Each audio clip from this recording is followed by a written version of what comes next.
Assalamualaikum warahmatullahi wabarakatuh. Ada nggak? Semuanya sekarang.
Assalamualaikum warahmatullahi wabarakatuh. Ini karena sudah pukul 9 ya, kita mulai saja acaranya. Bagi peserta yang belum masuk, mungkin nanti diingatkan kepada teman-teman yang belum masuk Zoom. Ya, kita mulai saja ya. Assalamualaikum warahmatullahi wabarakatuh. Selamat siang, sahabat SIMED sekalian. Bertemu lagi bersama saya, Intani Kurnia Safitri. Apa kabar semuanya? Alhamdulillah ya. Semoga sehat selalu dimanapun kalian berada ya. Nah, berbicara mengenai pandemi COVID-19 ini, sekarang kita sudah memasuki era new normal. Nah, namun perlu diketahui ya, walaupun sudah masuk new normal, tapi kita belum bisa kembali normal seperti dahulu. Nah, di sini new normal itu maksudnya bagaimana kita bisa hidup sehat di tengah pandemi. Nah, pas banget bersama webinar kita kali ini, kita akan membahas topik dan berdiskusi mengenai kesehatan diabetes dalam era new normal yang akan disampaikan oleh narasumber kita, yaitu Dr. Asih Sasamiyajati Lestari Suprapto Putri, spesialis penyakit dalam, yang akrab dipanggil dengan Dr. Putri. Nah, beliau merupakan dokter spesialis penyakit dalam di Rumah Sakit Syifa Medina Tasikmalaya. Nah, sudah bergabung bersama kita ya, dokter. Dokter. Halo, Assalamualaikum. Waalaikumsalam. Nah, sebelum kita mulai, saya akan menampilkan CV Dr. Putri terlebih dahulu ya. Sebentar.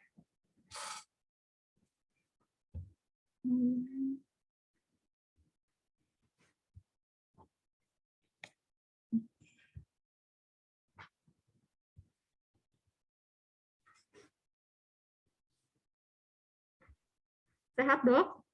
Alhamdulillah sehat. Nah, Dokter Putri ini merupakan salah satu dokter spesialis penyakit dalam di Rumah Sakit Syifa Medina ya, Dok ya? Ya. Iya, namanya panjang sekali ya, Dok. Dr. Asih Sasamiyajati Lestari Suprapto Putri ya, Dok. Akrab dipanggil Dokter Putri, kelahiran Sukoharjo 4 Mei 1987. Nah, ini merupakan riwayat pendidikan Dokter Putri ya. Berarti kelulusan ini ya, Dok, Universitas 11 Maret Surakarta ya, Dok ya? Ya, benar. Ya, dan ini untuk pengalaman kerjanya. Bisa dilihat ya, teman-teman sekalian. Dan untuk pengalaman organisasi. Nah, untuk mempersingkat waktu, mungkin para peserta sudah penasaran ya, Dok ya, dengan materi yang akan disampaikan oleh Dokter Putri ya, Dok ya? Ya. Saya serahkan kepada Dokter Putri untuk menyampaikan materinya ya, Dok. Mangga? Mangga. Assalamualaikum warahmatullahi wabarakatuh. Sebentar, Dok.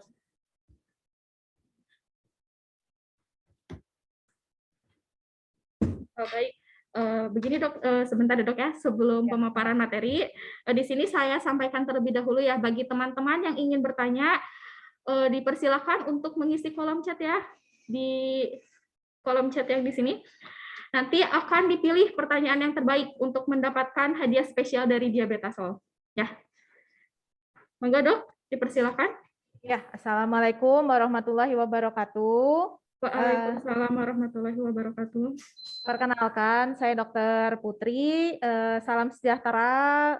Semoga sehat semua ya, Bapak-bapak, Ibu-ibu, atau saudara-saudara semua yang lagi menyaksikan webinarnya. Nah, di sini saya langsung aja. Yang kita akan bahas adalah mengenai menjaga kesehatan diabetesi dalam era new normal. Diabetesi ini sendiri dia adalah orang-orang dengan ya bukan pasien, tapi kita lebih cenderung menyebutnya dengan orang dengan diabetes ya. Ya. Kemudian langsung saja. Nah, diabetes itu dari mana sih kita dapat? Kadang-kadang kan suka pada tanya tuh. Yang pertama bisa dari faktor keturunan. Nah, yang kedua dari faktor lingkungan atau pola hidup yang kita sebut dengan lifestyle. Lifestyle sendiri ini di sini dilihat dari yang pertama pola makan, pola olahraga atau stres yang biasanya diderita pada orang-orang atau yang banyak nih pada orang-orang yang kerja kantoran. Nah, dua faktor tadi akan mempengaruhi namanya insulin. Insulin di sini biasanya dia dihasilkannya kurang atau bahkan kerja insulinnya ini kurang baik. Insulin itu apa sih, Dok? Gitu ya. Ya. Insulin merupakan hormon yang dihasilkan oleh sel pankreas di mana dia berfungsi untuk memasukkan gula darah dari pembuluh darah masuk ke dalam sel yang akan dirubah menjadi energi. Nah, apabila dua hal tadi ada pada diri seseorang, nanti akan terjadi yang namanya diabetes atau peningkatan kadar gula darah dalam darah. Diabetes itu sendiri merupakan kondisi di mana terjadi gangguan metabolisme yang disebabkan karena kekurangan insulin atau insulinnya cukup nih, tapi fungsinya yang tidak baik, yang akan menyebabkan terjadinya peningkatan dalam gula darah, yang kita sebut biasanya nih hiperglikemia atau gula darah tinggi. Nah, kondisi diabetes sendiri ini dia akan beresiko meningkatkan gangguan kesehatan, kemudian akan terjadi penurunan kualitas hidup. Ingat ya, diabetes ini bukan penyakit menular. Dia adalah penyakit yang diturunkan baik secara genetik ataupun autoimun atau bisa dibilang gangguan dari sistem kekebalan tubuh.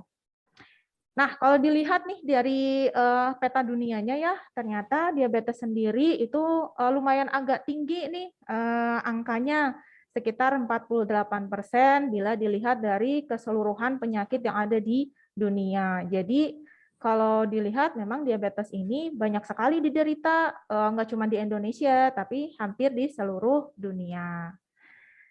Nah, kalau dari penelitian, dari beberapa penelitian, di Indonesia sendiri banyak sekali yang menderita diabetes, hampir, kalau di sini mah ditulisnya 7,6 juta ya, tetapi hanya sepersekian persen, bahkan 1% saja yang memenuhi target terapi. Jadi masih banyak orang-orang dengan diabetes itu yang masih belum memenuhi target terapi.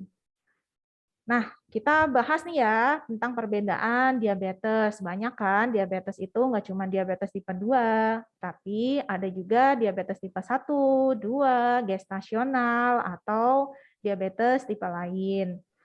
Di sini saya bahas dulu untuk diabetes tipe 1.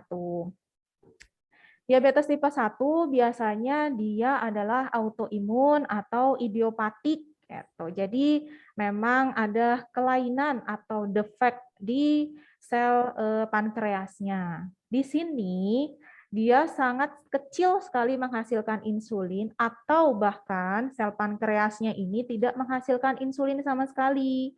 Makanya kenapa orang-orang dengan diabetes tipe 1 nih harus mutlak atau absolut menggunakan suntikan insulin. Kenapa kok kadang suka tanya, "Dok, saya kok harus insulin terus, kenapa?" Mungkin dia masuknya ke diabetes tipe 1. Nah, kebanyakan diabetes tipe 1 ini sudah diketahui sejak dia kecil atau onsetnya pada saat dia muda. Misalnya usia 20 tahun, 18 tahun. Nah, itu sudah kenapa kok sudah gulanya tinggi? Nah, kemungkinan besar dia masuknya diabetes tipe 1. Kemudian yang paling banyak di Indonesia itu adalah diabetes tipe 2. Paling banyak penyebabnya kalau diabetes tipe 2 ini banyak sekali, bisa lifestyle, bisa juga karena genetik atau keturunan. Paling banyaknya kalau di era sekarang ya itu ke apa ya, lifestyle atau pola hidup. Nah, kalau yang diabetes tipe 2 itu tidak harus menggunakan insulin. Awalnya kita biasanya akan terapi menggunakan obat-obatan terlebih dahulu, baru akan kita switch atau kita ganti ke insulin apabila pada kondisi-kondisi tertentu. Dia biasanya onsetnya adalah usia tua atau usia dewasa, lebih dari 20 tahun atau bahkan 40 tahun ke atas. Dan dia sifatnya adalah kronis. Nah, selanjutnya kita bahas tentang diabetes gestasional. Nih, pada rata-rata ibu-ibu hamil ya yang sekarang kita temui banyak sekali yang, "Dok, kok gula darah saya naik padahal saya nggak punya gula," gitu. Nah, diabetes gestasional sendiri, dia biasanya diderita atau ketahuannya pada trimester kedua atau trimester ketiga ya, pada saat kehamilan. Kenapa sih dok bisa terjadi kayak gitu? Banyak penyebabnya. Karena orang hamil itu dia biasanya terjadi ketidakseimbangan hormon dari pada saat dia hamil. Atau bisa jadi pada trimester pertama biasanya ibu-ibu nih suka mual muntah ya kayak gitu.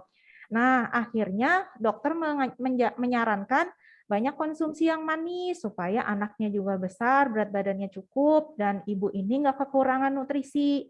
Dari sana kadang-kadang jadi kebiasaan sampai trimester kedua atau bahkan ketiga. Ketika dicek gula, dia akan naik gulanya. Nah, untuk diabetes gestasional sendiri, biasanya kita lihat setelah melahirkan bagaimana untuk kadar gula darah ataupun HbA1c-nya. Kebanyakan itu tidak perlu terapi setelah melahirkan. Nah, yang keempat kita bahas adalah prediabetes. Prediabetes sendiri, dia biasanya kadar gulanya masih normal, tapi mendekati angka yang dibilang tidak normal atau mendekati tinggi. Gitu. Di sini kita lihat ya untuk bagannya sendiri, diabetes tipe 2 menempati urutan paling tinggi dibandingin diabetes tipe 1, diabetes gestasional, atau diabetes karena tipe lain ya. Bisa jadi karena penggunaan steroid, penggunaan obat-obatan, atau karena penyakit yang diderita lainnya. Nah, kebanyakan bukan pasien ya, maaf, orang dengan diabetes itu adalah wanita, terutama orang-orang dengan usia lebih dari 39 tahun. Kemudian kalau untuk pria, rata-rata kita temukan di bawah 30 tahun. Sebenarnya banyak faktor kenapa bisa terjadi diabetes itu di usia-usia tua atau di usia-usia muda. Gitu. Nah, di sini dilihat dari tabelnya atau dari gambarnya ya, pada 2017 sendiri saja, orang dengan diabetes tipe 2 sudah 10,3 juta orang kita temukan.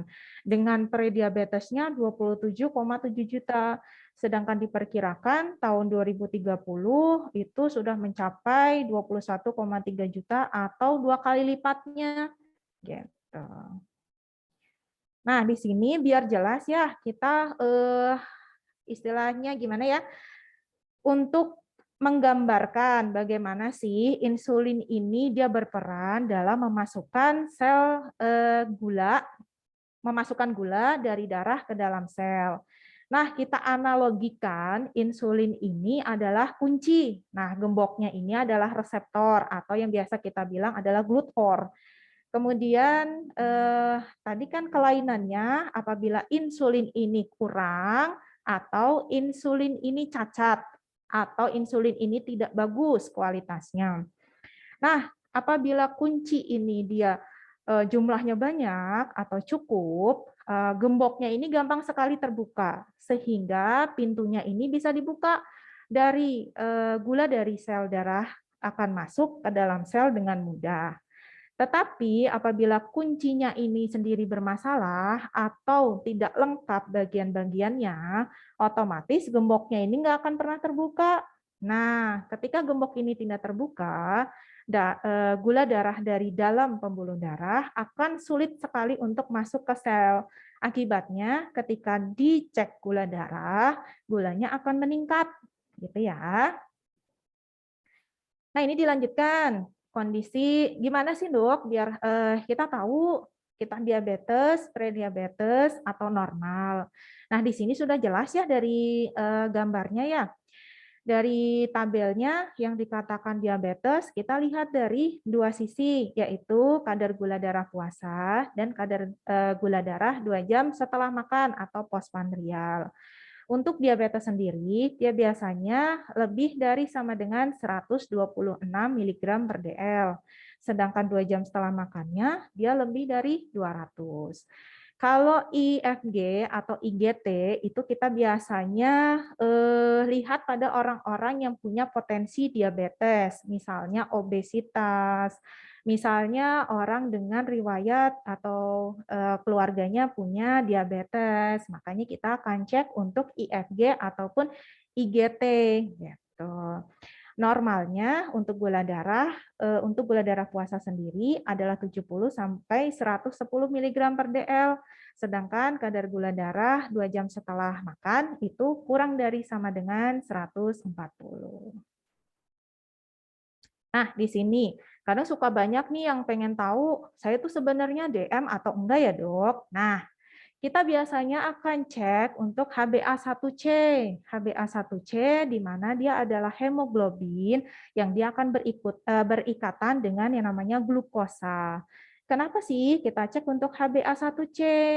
HbA1c ini penting untuk penanda gula. Ketika dia angkanya lebih dari sama dengan 6,5, maka orang bisa dikatakan diabetes. Kalau dia angkanya 5,7 sampai 6,4, berarti dia adalah prediabetes. Untuk normal adalah di angka 5,7 ya. Kita cek HbA1c di sini kita untuk melihat yang pertama kadar glukosa darah. Nah, standarnya berapa sih untuk kontrol gula darahnya? Karena pada orang dewasa dan orang tua dengan diabetes itu target kita akan berbeda. Kemudian rata-rata gula darah 3 bulan terakhir bagaimana? Kepatuhan pengobatan penderita DM, karena orang-orang dengan diabetes ini kadang-kadang pengobatannya terutama yang pakai insulin ya suka lupa gitu. Kemudian semakin tinggi HbA1c ini, dia akan menandakan semakin buruknya kontrol di pankreasnya. Tetapi untuk HbA1c sendiri, kita harus hati-hati untuk pengecekannya, karena kita tidak bisa mengecek untuk HbA1c-nya pada saat terjadi anemia atau kadar Hb dia kurang dari 10 karena hasilnya tidak valid dan bisa saja nanti akan terjadi prediabetes atau bahkan normal, padahal sebenarnya dia mempunyai diabetes. Nah, apa saja sih faktor risiko diabetes? Gitu. Yang pertama adalah obesitas. Karena kebanyakan orang dengan diabetes tipe 2 ini gemuk awalnya atau dia berat badannya berlebih. Kemudian setiap peningkatan 20% dari berat badan dia akan memicu 2 kali lipat dari untuk berkembang jadi diabetes. Kemudian juga obesitas ini dia juga akan memicu namanya penyakit kardiovaskuler, misalnya jantung, baik serangan maupun tidak serangan, kemudian tensi tinggi dan sebagainya. Kemudian adanya riwayat diabetes dalam keluarga, karena tidak menutup kemungkinan apabila orang tuanya diabetes, baik satu atau duanya, atau kakek neneknya punya diabetes, kemungkinan besar akan menurun ke cucunya atau ke anaknya. Usia 40 tahun ke atas. Kemudian dari riwayat diabetes pada saat kehamilan. Ini juga memicu terjadinya diabetes pada 5-10 tahun ke depannya. Orang-orang dengan prediabetes, kalau sudah punya riwayat prediabetes atau kecenderungan diabetes, dia akan mudah terjadi diabetes tipe 2. Kemudian adanya physical inactivity. Inactivity artinya adalah dia jarang gerak, orangnya jarang gerak, mager ya kalau sekarang orang bilang mah ya. Kemudian dari ras atau etnik nggak banyak, memang tidak banyak kita temukan. Cuman ada beberapa yang memang dari ras dia punya kecenderungan untuk terjadi diabetes tipe 2.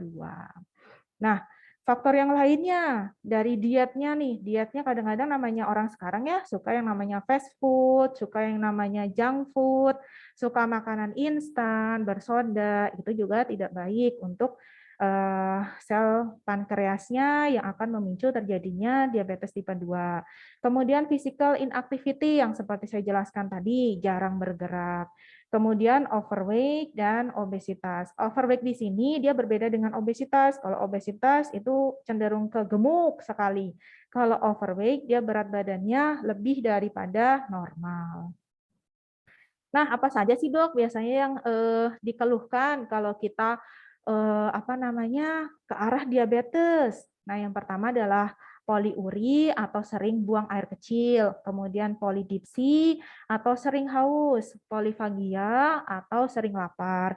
Itu dinamakan triasplasik ditambah dengan penurunan berat badan tanpa sebab yang jelas, adanya lemas dan luka yang sulit sekali sembuh. Kemudian ada beberapa komplikasi diabetes atau yang sering terjadi. Yang akut atau tiba-tiba ya, itu adalah hipoglikemia. Yang kedua adalah koma ketoasidosis. Yang kronik atau dia munculnya perlahan-lahan, yang pertama bisa stroke, retinopati dan katarak, atau orang bilang tuh suka, "Dok, mata saya kok tiba-tiba jadi buram ya, Dok?" Gitu.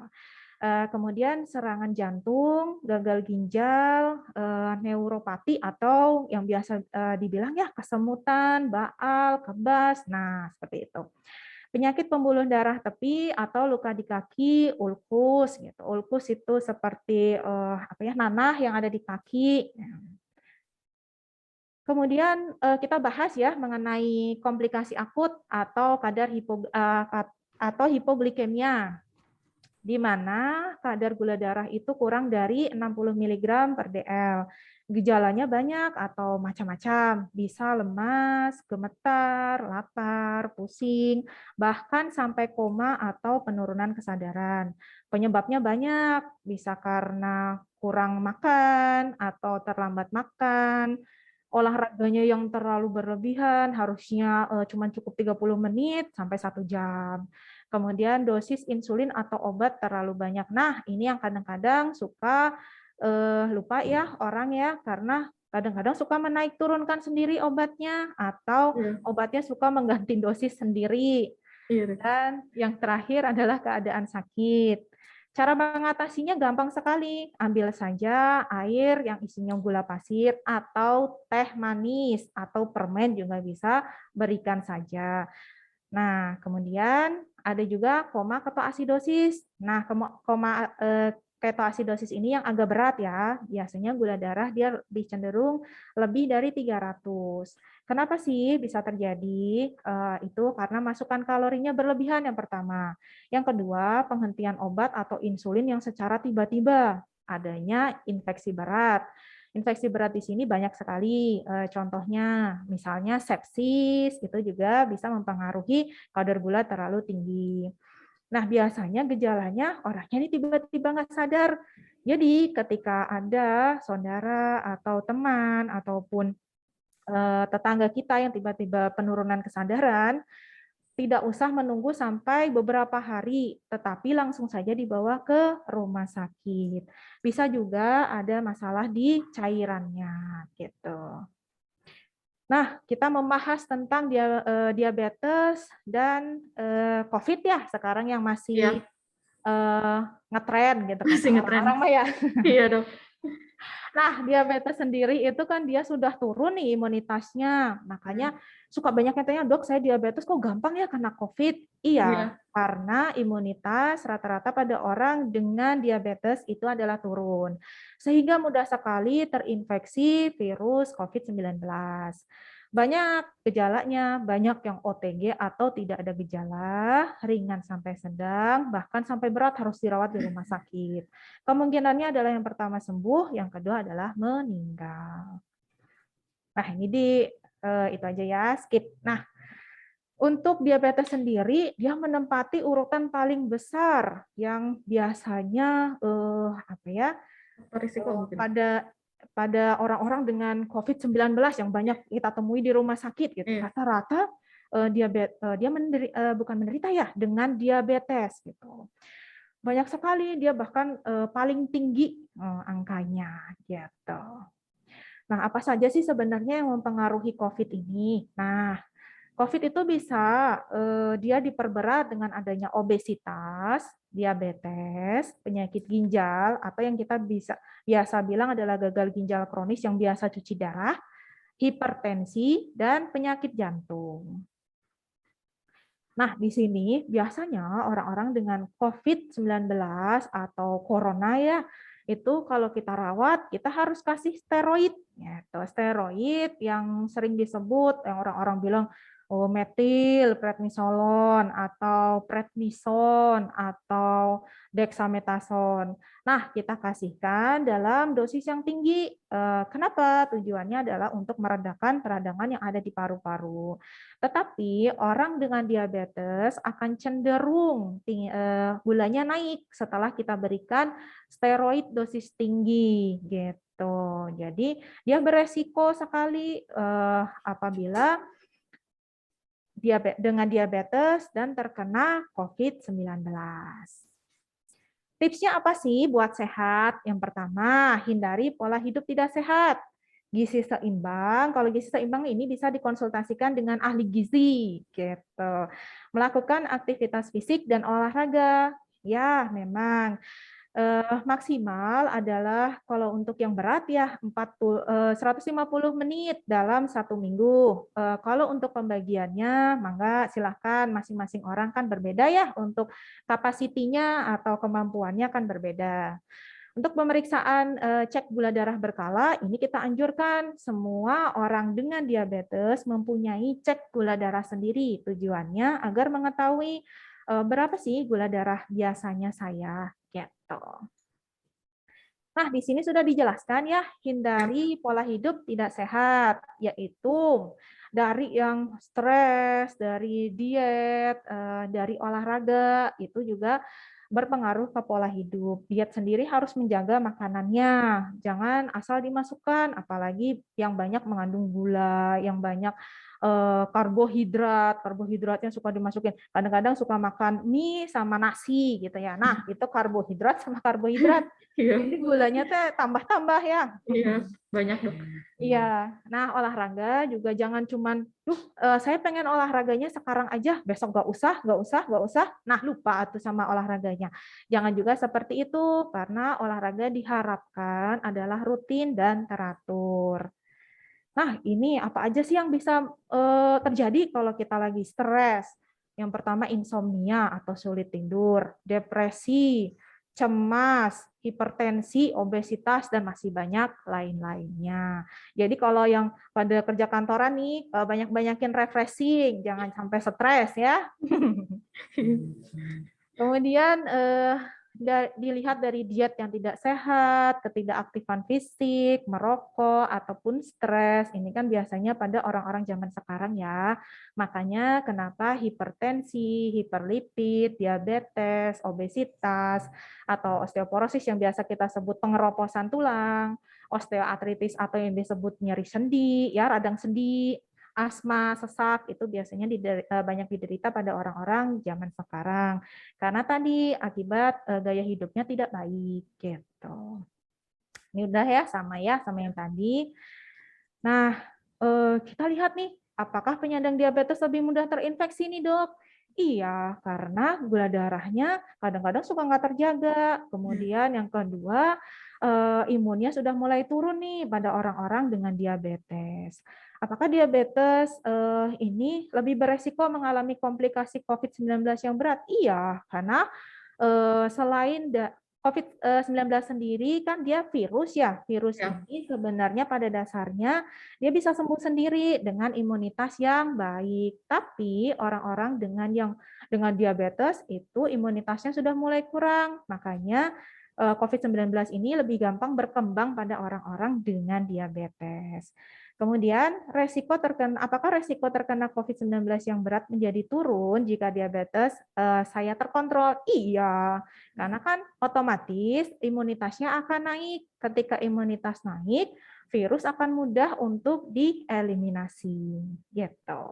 Nah, sebenarnya apa aja sih dok yang perlu diperhatikan? Yang pertama edukasi, yang kedua olahraga, yang ketiga diet, yang keempat terapi. Edukasi ini biasanya rumah sakit, puskesmas, dokter, ataupun dokter keluarga pasti sudah menjelaskan apa saja yang harus dihindari, apa saja yang harus dikerjakan, begitu. Olahraga, tadi yang seperti saya bilang, olahraga diharapkannya yang aerobik, sebanyak 150 menit selama 1 minggu. Untuk pembagiannya bisa 30 menit dalam 1 hari. Aerobik sendiri kita bisa lihat dari misalnya jogging, renang, jalan cepat, atau bersepeda santai. Karena nggak semua orang ya bisa olahraga nih pakai sepeda, nggak semua orang juga bisa renang. Nanti akan kita sesuaikan untuk kondisi masing-masing orang, gitu.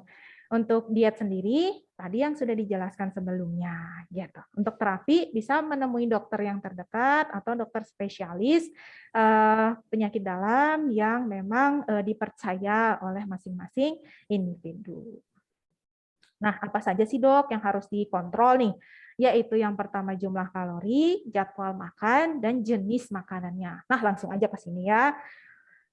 Apa aja dok yang kira-kira banyak nih dok untuk indeks glikemiknya atau kadar gulanya tinggi sekali? Nah, yang sering kita makan atau ya nasi putih, donat. Siapa yang nggak suka donat? Tuh hampir semua mah suka donat ya. Apalagi mie instan, generasi muda atau ya generasi micin. Generasi micin, ya. Terus ada Coca-Cola atau minuman bersoda. Kemudian yang indeks glikemianya sedang, apa aja sih dok? Gitu. Salah satunya adalah roti burger. Ini mah yang sering sekali kita kasih ke anak-anak ya. Makanya ibu-ibu teh harus hati-hati kalau memberikan roti, terutama roti burger ke anak-anak, karena dapat memicu pola hidup yang tidak sehat.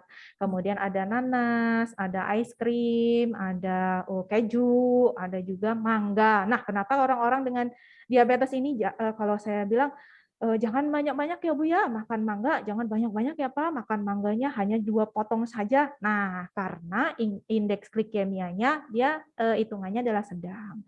Kalau yang rendah kita bisa temukan pada pisang, susu, terutama susu diabetasol ya, yang kita buat itu menyesuaikan dengan kebutuhan orang-orang dengan diabetes. Kemudian ubi. Tapi hati-hati untuk ubi, ada beberapa orang dengan kelainan lambung atau kelainan usus, kita tidak bisa sarankan untuk mengkonsumsi ubi. Karena ubi sendiri akan menimbulkan gas di dalam usus atau di dalam lambung, sehingga orang biasanya datang, dok saya kok kembung ya? Nah, kayak gitu. Kemudian nasinya bisa diganti nasi merah atau nasi hitam, itu boleh. Di sini kenapa yang indeks glikemianya dia tinggi justru lebih gampang diproses dan bikin banyak lapar. Makanya kenapa kalau kita makan nasi putihnya banyak, gampang sekali lapar. Karena prosesnya dia jauh lebih cepat dibandingkan yang indeks glikemianya rendah. Gitu ya. Untuk terapi gizi di sini lebih saya sarankan untuk konsultasi dengan ahli gizi ya, karena nanti akan dihitungkan berapa banyak yang harus dikonsumsi, berapa jumlah kalori yang harus dikonsumsi untuk masing-masing orang, karena akan berbeda antara obesitas dengan normal weight atau yang overweight. Nah, untuk take home message-nya nih, penyandang diabetes atau orang dengan diabetes lebih beresiko mengalami COVID-19 yang berat. Penyandang diabetes perlu menjaga atau kendali gulanya harus bagus, terlebih selama masa pandemi dengan 4 pilar yang saya jelaskan tadi. Penyandang diabetes merupakan kelompok prioritas untuk vaksin 19. Nah, ini yang sering banyak nih. Orang-orang pada, "Dok, saya takut gula saya tinggi. Dok, saya takut saya belum stabil." Nggak usah Ya. takut, karena setiap kali kita akan melakukan vaksin, pasti akan kita screening. Atau kalau takut, temui saja dokter spesialis terdekat, mintakan surat untuk kelayakan vaksinnya, boleh atau tidaknya. Gitu ya. Sekian presentasi dari saya. Apabila ada kurangnya, saya mohon maaf. Saya kembalikan ya ke host-nya. Ya, terima kasih Dokter Putri, pemaparannya menarik sekali ya Dok, dikasih tips-tips juga sama Dokter Putri. Nah, mungkin sebelum kita memasuki sesi tanya jawab ya, di sini kan sudah ada beberapa pertanyaan. Nah, mungkin bagi teman-teman yang masih ingin bertanya, dipersilahkan untuk memaparkan pertanyaannya.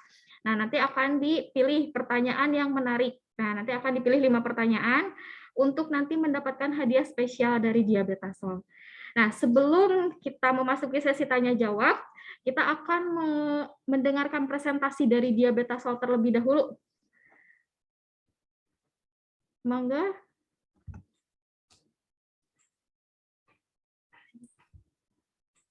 Oke, baik, Dokter Intan, Yes. Dokter Putri, selamat pagi. Saya Selamat coba ini dulu pagi. ya. Pagi. Ya.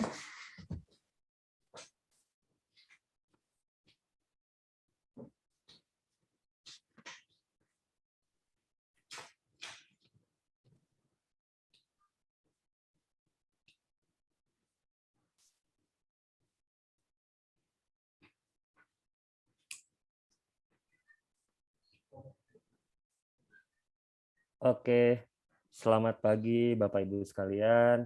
Assalamualaikum warahmatullahi wabarakatuh. Salam sejahtera bagi kita Waalaikumsalam semuanya. warahmatullahi wabarakatuh. Ya, sudah terlihat ya slide saya ya? Sudah? Sudah ya. Ya. Perkenalkan, nama saya Ipan.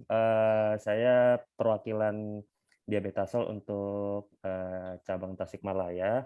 Nah, di sini sedikit saja, mungkin sekitar 10 menit ya saya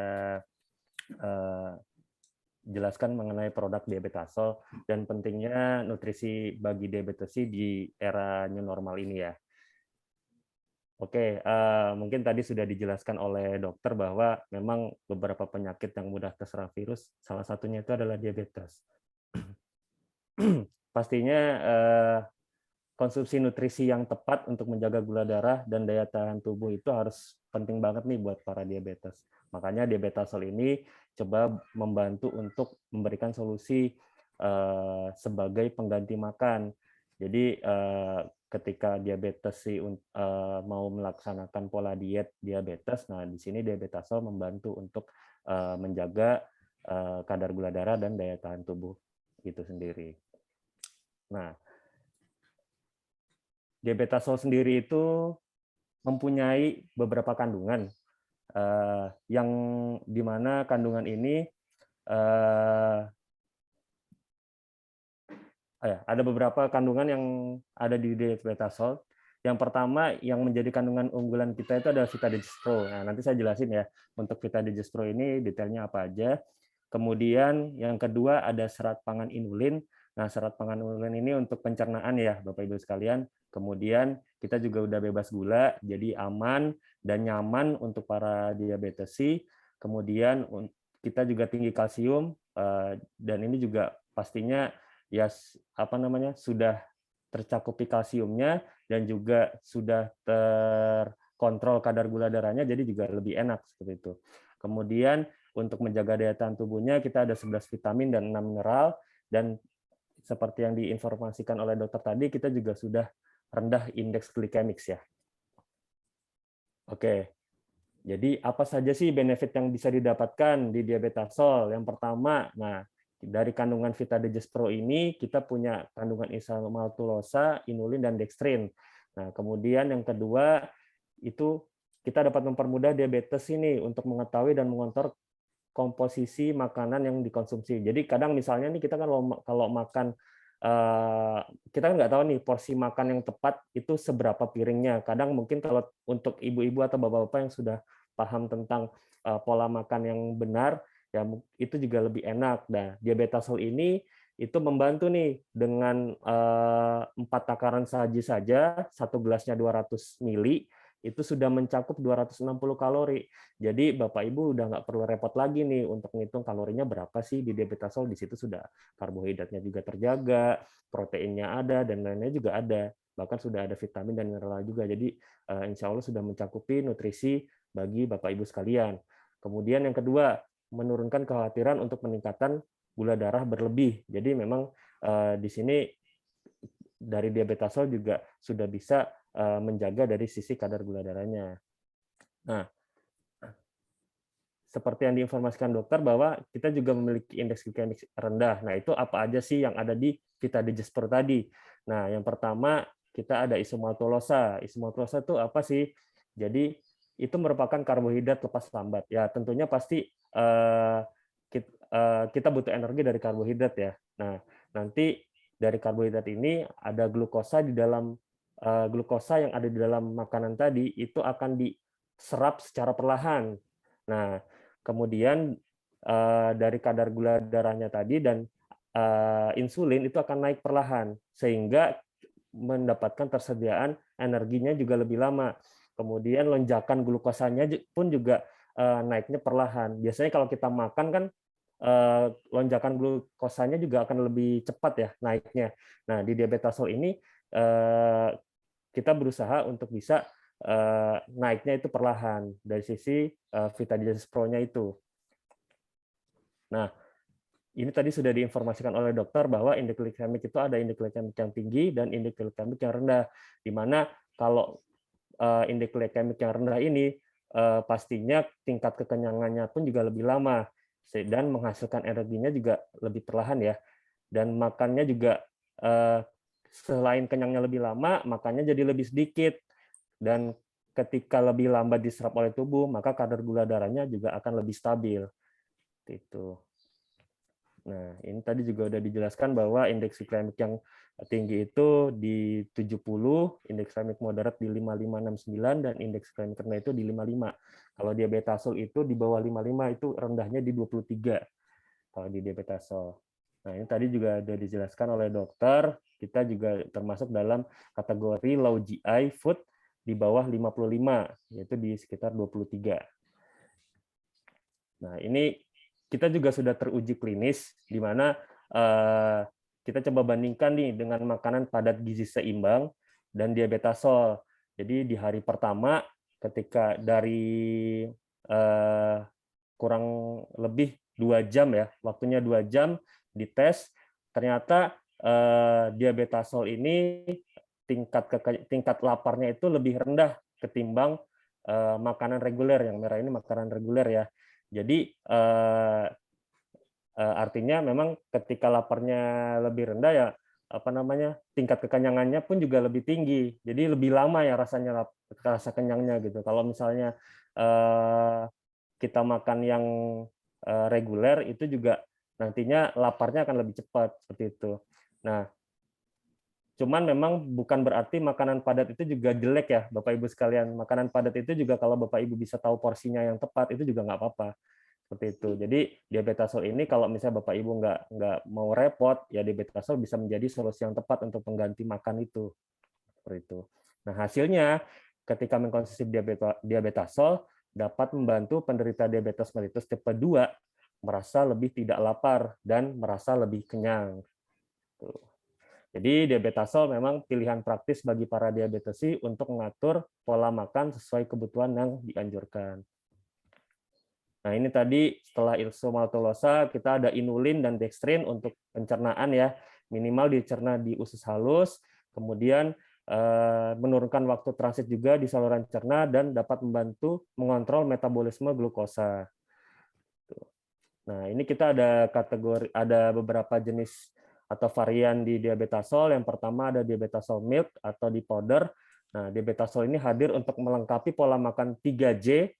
Nah, 1 gelas diabetasolnya atau 200 mili itu mengandung 260 kilokalori yang setara dengan kebutuhan jumlah kalori sarapan pagi atau selingan malam untuk membantu jadwal makanan Bapak Ibu sekalian. Jadi diabetasol juga diformulasikan khusus dengan nutrisi seimbang yang dapat memenuhi jenis nutrisi diabetes setiap hari. Nah, makanya diabetazol ini bisa sebagai makanan pengganti ya, makanan pengganti dengan indeks glikemik yang rendah dan porsinya juga terkontrol. Jadi Bapak Ibu nggak usah bingung nih untuk ngatur pola makannya seperti apa. Gitu. Nah, kemudian kita juga ada diabetazol sweetener bagi Bapak Ibu nih yang suka ngopi, suka ngeteh. Nah, jangan khawatir, tetap bisa ngerasain yang manis-manis dan kadar gula darahnya pun juga bisa terjaga karena diabetazol sweetener ini pengganti gulanya sudah 0 kalori. Nah, mengapa diabetazol sweetener? Karena yang pertama dia dengan sukralose yang dimana pemanisnya juga sudah 0 kalori. Kemudian yang kedua, kemanisannya tidak berubah pada suhu tinggi. Artinya mau bikin teh panas, mau bikin kopi panas itu juga nggak akan berubah, tetap manis. Yang ketiga, untuk teh juga bisa, kopi dan minuman lainnya juga bisa. Nah, yang keempat, kemanisan 1 saset diabetazol itu setara dengan 2 sendok teh gula. Jadi tetap terasa manis nih dengan 1 sasetnya aja. Gitu. Nah, ini kita juga ada produk baru yaitu diabetazol wafer yang merupakan snacking untuk diabetes ya. Nah, diabetazol ini kandungannya dia dengan coklat asli. Menggunakan coklat asli, kemudian yang kedua tinggi serat, jadi aman untuk para diabetesi. Dan yang paling utama adalah gulanya 0, jadi tetap kerasa manis dan enak gitu untuk dikonsumsi seperti itu. Nah ini pola makan sehat diabetazol. Jadi pagi-pagi jam 7 minum diabetazol sebagai pengganti sarapan itu 260 kalori. Jadi kan sehari itu kurang lebih untuk asupan kalori kita kan sekitar 1.500 ya. Nah, pagi-pagi minum diabetazol 260 kalori, kemudian selingannya nih terkadang kan jam 10 kita coffee break ya, kita minum teh dengan gulanya diabetazol sweetener dan snackingnya bisa pakai diabetazol wafer, itu senilai 90 kalori. Nah, makan siangnya itu bebas, mau makan yang benar ya, maksudnya pakai nasi, lauk pauk, sayur-sayuran, nah itu sekitar 450 kalori. Lalu untuk ya, sekitar jam 3, jam 4 itu pasti kan ngerasa pengen ngemil ya, boleh kita konsumsi diabetazol wafer, dan jam-jam 7 kita makannya setengah saja dari yang porsi makan siang. Nah, itu sekitar 300 kalori. Dan sebelum tidur, kita minum diabetazol 260 kalori. Insya Allah dari satu hari ini kita sudah mencakup nutrisi 1.500 kalori ya. 1.500 kalori. Dan itu udah cukup untuk para diabetesi. Nah, kenapa kok harus pagi dan malam minum diabetazolnya? Nah, yang pertama minum diabetazol pagi hari, karena menghindari lonjakan kadar gula darah yang terlalu tinggi atau hiperglikemi. Jadi biar bisa pagi-pagi langsung dapat energi terjaga sampai di siang hari gitu ya. Terus yang kalau malam hari kan pasti ada jeda ya dari jam 9 sampai bangun pagi ya. Nah, pastinya kan energi harus cukup ya. Kadang kalau kita nggak ada energi, takutnya pagi-paginya pusing gitu kan, kekurangan darah ya. Jadi kadar gula darahnya rendah gitu ya. Jadi menghindari kadar gula darah yang terlalu rendah atau hipoglikemi. Makanya malam-malam minum diabetazol sebelum tidur, paginya insya Allah akan terasa lebih segar seperti itu. Jadi diabetazol ini sudah low GI atau glycemic index-nya rendah, kemudian nutrisinya seimbang, tinggi serat, vitamin dan mineralnya lengkap, rendah natrium dan kolesterol. Oke, segitu saja. Terima kasih, Dr. Intan. Terima kasih, Bapak Ibu sekalian. Terima kasih, Pak Ipan. Ya, baik, Dok. Ya, baik. Sepertinya udah masuk beberapa pertanyaan ya. Selamat siang, Dr. Putri. Ya, ini sudah masuk beberapa pertanyaan ya, Dok. Saya bacakan terlebih dahulu ya, Dok ya. Nggak ada, Dok.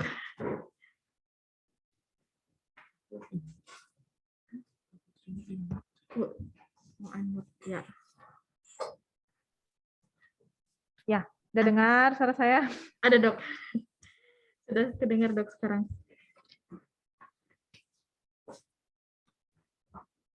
Baik dok, ini udah lumayan banyak ya dok ya pertanyaannya.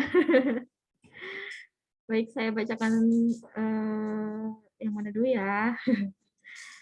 Satu-satu aja dulu biar gampang Ya. jawabnya. Siap dok. Ini ada dari Warofi dok. Ya. Ini salam izin dok, kalau penanganan DM dengan hipertensi bagaimana? Soalnya GDS-nya standar 200, tensinya 190/100. Susah tidur juga. Terima kasih dok. Nah, saya jawab ya untuk pertanyaan yang pertama. Kita harus lihat juga gitu, karena kebanyakan orang dengan diabetes ini dia punya beberapa penyakit penyerta. Ya. Gitu. Salah satunya adalah hipertensi atau tensi tinggi.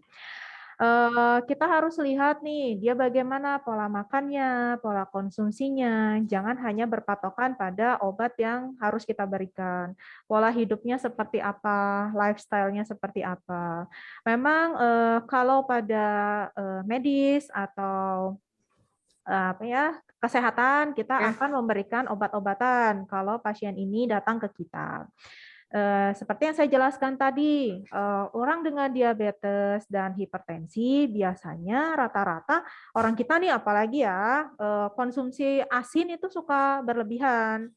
Terus jangan lupa kita tanyakan apakah ada penggunaan pepsin atau penyedap rasa atau banyak yang mengandung MSG.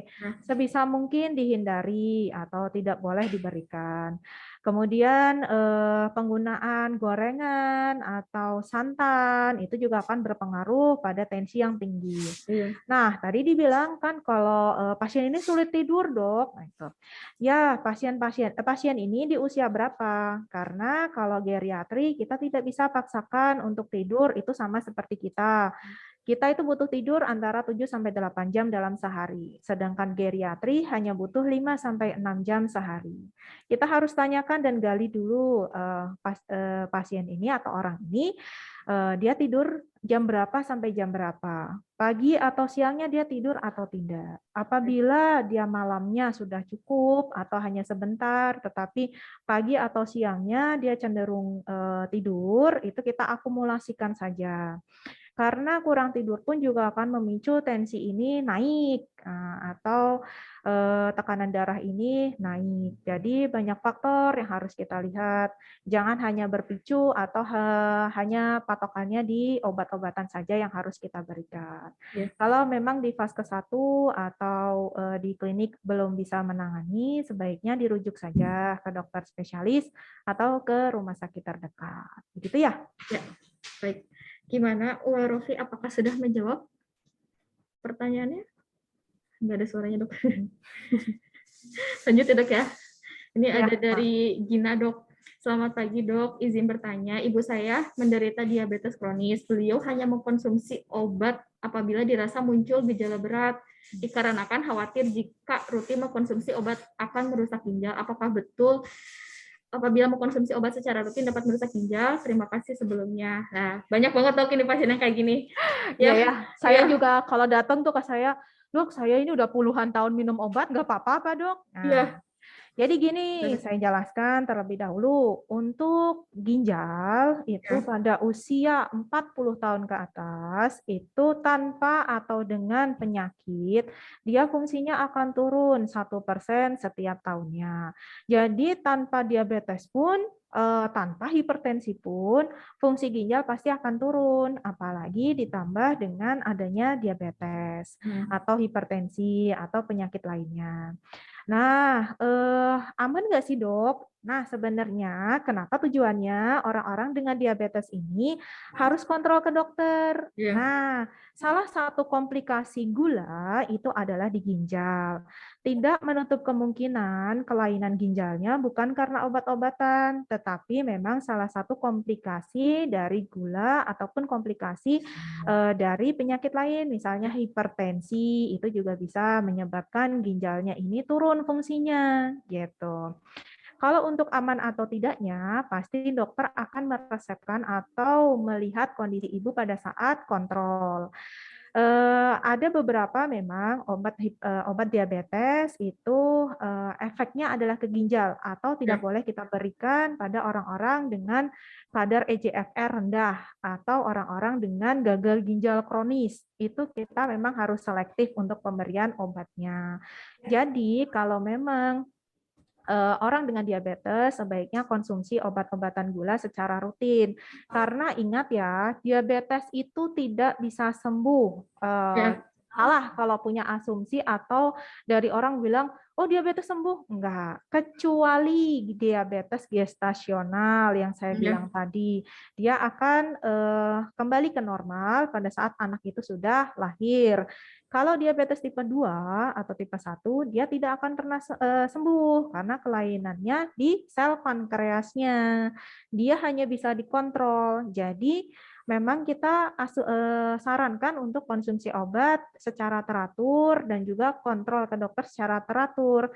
Biar kita bisa lihat ibu ini ada masalah enggak di ginjalnya, cocok tidak pakai obatnya. Karena obat-obatan diabetes ini dia mempunyai efek samping. Tiap obat akan berbeda-beda efek sampingnya. Begitu ya. Iya, Dok. Iya, sekarang banyak ini Dok, banyak masyarakat yang salah kaprah, banyak yang bilang katanya tuh, oh gulanya udah normal, terus saya nggak perlu minum obat lagi. Nah, itu justru Iya, salah gitu. jadi bolong-bolong ya Dok ya. Nah, itu yang justru akan memicu terjadinya komplikasi yang lebih berat. Komplikasinya kan banyak tuh, salah satunya Iya, ada stroke, salah satunya ada penyakit jantung, salah satunya ada gagal ginjal kronik. Nah, itu dari penggunaan obat-obatan yang tidak rutin. Jadi kadar gulanya naik turun, naik turun, naik turun iya, gitu. iya. Dok, izin Apa? melanjutkan pertanyaannya Dok, ada Mangga, yang mangga. mulai sambung Dok, ini dari Siti Hasanah. Izin bertanya, untuk penderita diabetes, untuk pemberian terapi diabetesnya lebih aman yang oral atau yang injeksi Dok? Bagaimana Dok? Nah, ini nih suka kalau datang ke klinik nih, dok, Iya, saya nggak mau lah disuntik. Nah, iya, harus dilihat penggunaan insulin atau obat-obatan oral itu dilihat kondisi masing-masing orang. Ketika kita menggunakan obat-obatan oral, kita lihat berapa lama orang dengan diabetes ini mengkonsumsi. Apakah target HbA1c-nya tercapai? Ketika target HbA1c-nya tidak tercapai, kita akan ganti menggunakan insulin. iya, Dan kenapa sih kita sarankan ke insulin? Justru insulin ini rendah sekali efek sampingnya, rendah sekali untuk terjadi hipoglikemia, iya, rendah sekali untuk terjadi interaksi obat dengan yang lainnya.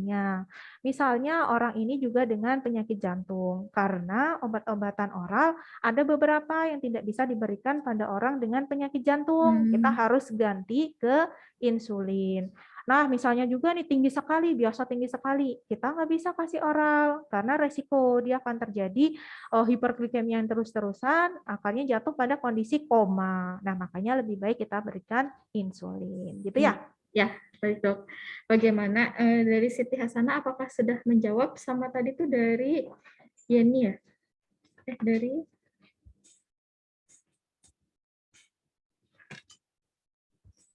ya, lanjut ya Dok ya. Ya, mangga. Ini ada pertanyaan yang bagus juga Dok, dari Yeni Nurhaini. Assalamualaikum, izin bertanya Dok, untuk konsumsi buah-buahan bagi penderita diabetes yang aman apa aja Dok? Gitu. Terus kenapa? Ya kan yang diabetes selalu lapar, tapi malah penurunan berat badan. Tadi sebenarnya udah dijelasin ya Dok ya. Nah, apakah diabetes sendiri bisa sembuh total? Tadi juga sebenarnya udah dijawab sama dokternya ya. Nah, tanpa khawatir kambuh kembali. Itu Dok. Mungkin yang lebih ditekankan ke jenis buahnya mungkin Dok. Ya. Karena yang lainnya udah dijawab ya Dok ya. Ya, jadi gini, kenapa sih kadang-kadang suka gini ya, Ya, suka orang-orang tuh, dok saya makan ini nggak boleh, ya. makan itu nggak Iya, boleh. Ya iya banyak memang. pantangannya ya Dok ya. Justru orang dengan diabetes itu memang tidak bisa kita berikan buah-buahan tertentu, misalnya durian. Durian ini dia kadar kolesterolnya sangat tinggi dan sangat manis gitu ya. Ya, Kadar kolesterol yang tinggi akan memperberat dari gula karena dia bisa terjadi pada gula akan terjadi aterosklerosis atau kekakuan pembuluh darah. Nah, ditambah lagi dengan adanya kolesterol yang tinggi, semakin pembuluh darah ini sempit dan bisa terjadi serangan jantung. Kemudian mangga itu kenapa sih kita batasi untuk penggunaannya? ya, Sebenarnya sih tidak terlalu banyak ya kita yang nggak boleh gitu. Cuman konsumsinya dibatasi, kayak mangga itu terlalu manis, kita hanya boleh 2 potong pun juga tidak terlalu besar. Terus kelengkeng pun juga kan terlalu manis ya untuk orang-orang dengan diabetes.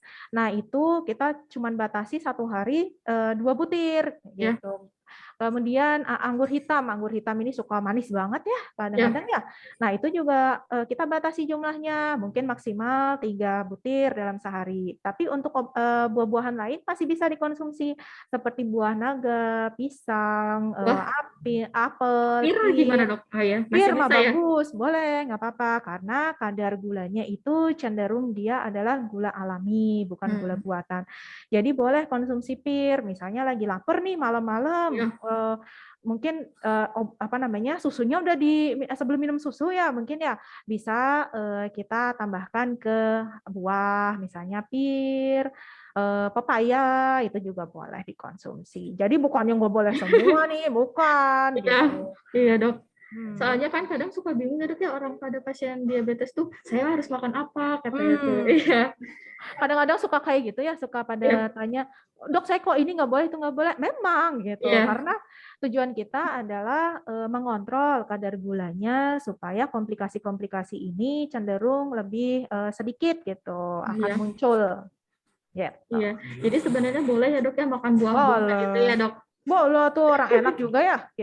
Iya, soalnya kan banyak yang katanya itu saya takut nanti gulanya naik lagi katanya dok. Ya, kalau kadar misalnya udah makan buah bagus nih, dok saya udah menghindari ini, nggak makan berlebihan. Coba dilihat dari pola makan nasi, pola konsumsi yang lainnya seperti apa. Jadi jangan hanya dilihat dari satu sisi untuk pengelolaan diabetes gitu. Iya. Bagaimana dok? Satu pertanyaan lagi mungkin ada ya? Mangga. Nah, ini ada pertanyaan yang lucu, yang bagus juga dok. Ini dari SC Project. Izin bertanya dok, kalau kita lagi menjalankan diet dok, bagaimana dietnya supaya tidak terjadi diabetes? Hmm, kalau diet, diet apa dulu nih? Maksudnya teh diet buat menguruskan badan atau diet yang seperti apa gitu? Karena diet itu kan sebenarnya bukan tidak makan ya, Ya, harus ditekankan diet itu bukan tidak makan, tetapi membatasi asupan makanan yang masuk ke dalam tubuh kita. Jadi diet itu banyak, diet untuk orang diabetes, diet untuk orang yang terlalu gemuk, atau diet untuk orang yang terlalu kurus itu juga bisa. Kalau untuk orang-orang dengan diabetes, kita cenderung batasi untuk asupan kalorinya gitu. Jadi nanti akan dihitung nih sama yang saya sebutkan tadi ke ahli gizi gitu. Karena beliau akan menghitungkan berapa sih harus kita masukkan di makan pagi, makan siang, dan makan malamnya. Komposisinya seberapa banyak sih nanti akan dihitungkan. Nah, untuk yang takut untuk terjadi diabetes, tadi saya sudah sebutkan di slide-nya ya, untuk makanan-makanan yang dengan kadar indeks glikemik tinggi. Nah, itu berarti harus dihindari kalau pengen tidak terjadi diabetes atau kadar gulanya normal. Dan jangan lupa kita bukan hanya dari diet saja yang harus diperhatikan, tapi dari olahraga atau aktivitas fisik itu juga penting. Gitu ya. ya. Terima kasih dokter. Karena keterbatasan waktu ya, mungkin dari Pak Ipan, apakah ada yang ingin disampaikan atau mau mengajukan pertanyaan apa bagaimana Pak Ipan?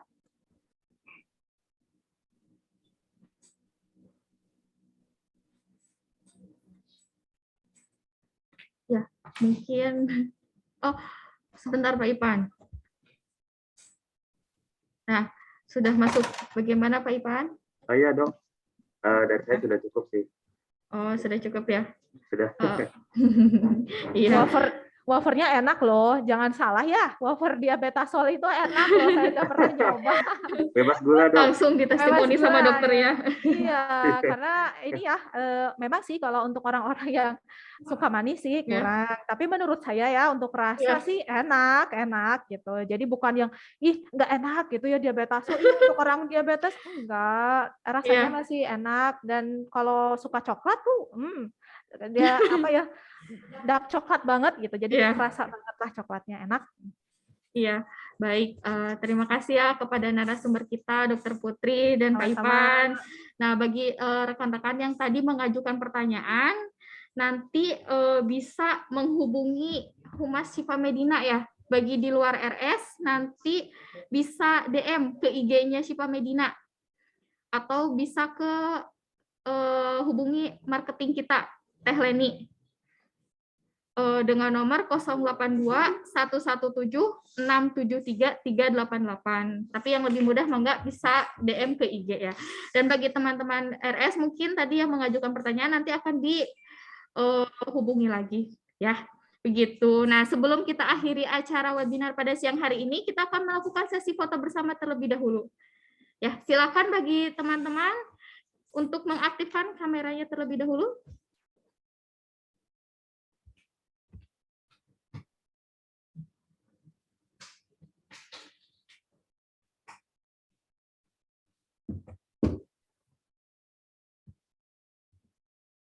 Iya, ada beberapa yang belum mengaktifkan, mangga.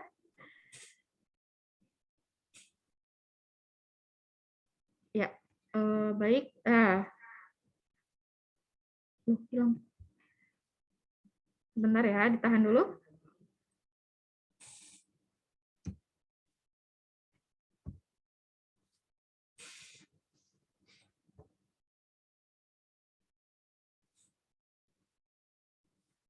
Ya, udah ya. Terima kasih kepada narasumber kita, Dr. Putri dan Dr. Ipan, dan juga kepada para peserta webinar yang sudah sangat antusias sekali ya. Terima kasih yang sudah mengajukan pertanyaan.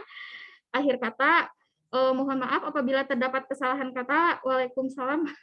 Assalamualaikum warahmatullahi wabarakatuh. Ya, terima kasih.